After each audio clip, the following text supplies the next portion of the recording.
to AM Northwest. If climbing the ladder of success has left you without the view you wanted, why not pivot to a career that really inspires you?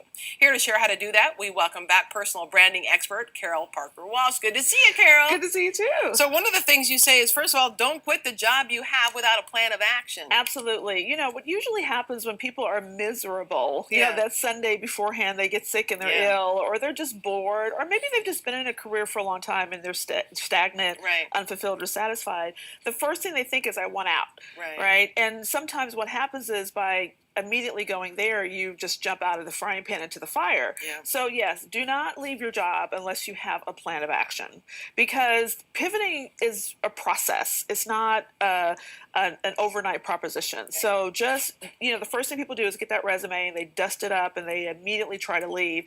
And then usually what happens, I found with my clients, is about 6 months later, they're miserable again. Yeah. Oh, right. Yeah. And you've pivoted many times. I have. In your I career absolutely path. have. Yeah. And that's there. I know of what I speak, because there are times that I leaped into something else thinking this would be better, but I didn't have a plan.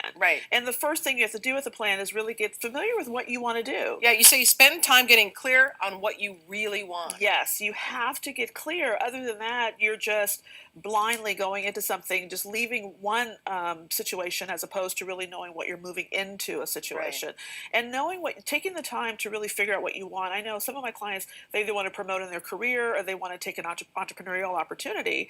And that all sounds fun, but those are two absolutely different things. I tell people, when you're an employee, you almost live in a bubble, because the supply cabinet is full. You have people to talk to when you're on your own. You have vacation, you have sick leave, and you don't have that on your own. So you really have to be clear about what is it that you want, so that's the first thing you want to do in creating your plan of action. I thought this was interesting. It says, be discreet and manage your time and schedule.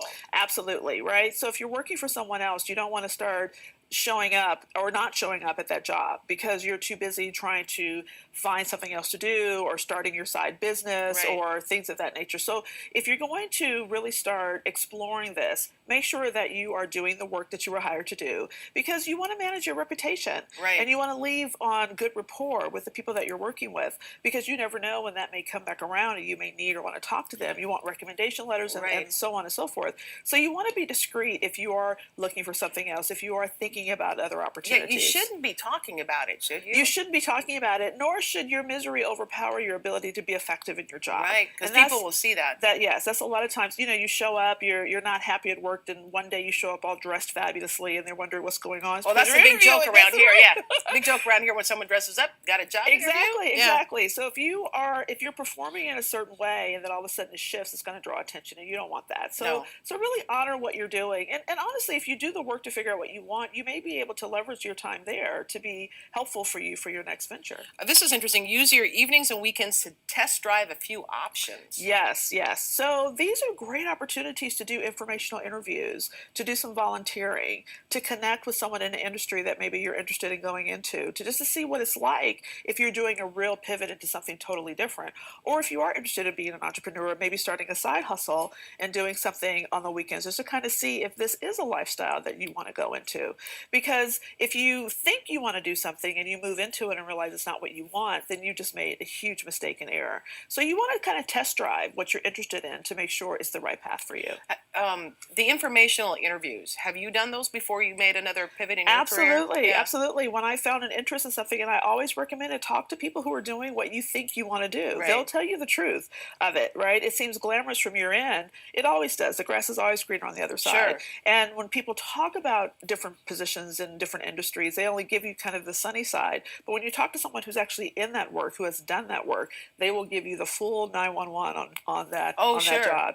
You also say a new pivot doesn't really mean starting over. Yes, and this is a big thing for people who are at the top of their career ladder, who have worked for a long time, people who are in midlife, who have achieved quite a bit of success in their work. The idea of going from expert to novice again is very intimidating. It's why a lot of people stay in a role that they don't like, because they don't want to start over. But really what's true is that you can take all of your skill sets and leverage them into what you want to do next. You're not really starting over. You're just taking what you have and putting it into a different area. And so if you really mind and do that work to figure out what you want, to really examine your skill sets, your gifts, and abilities, you can probably find something that will allow you to move almost seamlessly into something that really makes sense for you, because you're taking that skill set, you're taking those gifts, you're taking all of that talent, and you're putting it into something that actually serves you much better. Right. And I would think too that if you interview somebody who's in the line of work you may be interested in, they might give you some ideas that you may not have thought of. Absolutely, absolutely. It's the same thing when kids are in college and you think you want to major in something. You have no idea what it means in the end of that major. So really talking to people, they can tell you the nuances of the position. Maybe there's aspects that you would love, aspects you wouldn't love, and it may take you down another path to say, oh, I haven't even thought about maybe doing something like this. Yeah, fascinating. All good tips, Carol. Thank you very much. I appreciate it. All right, come.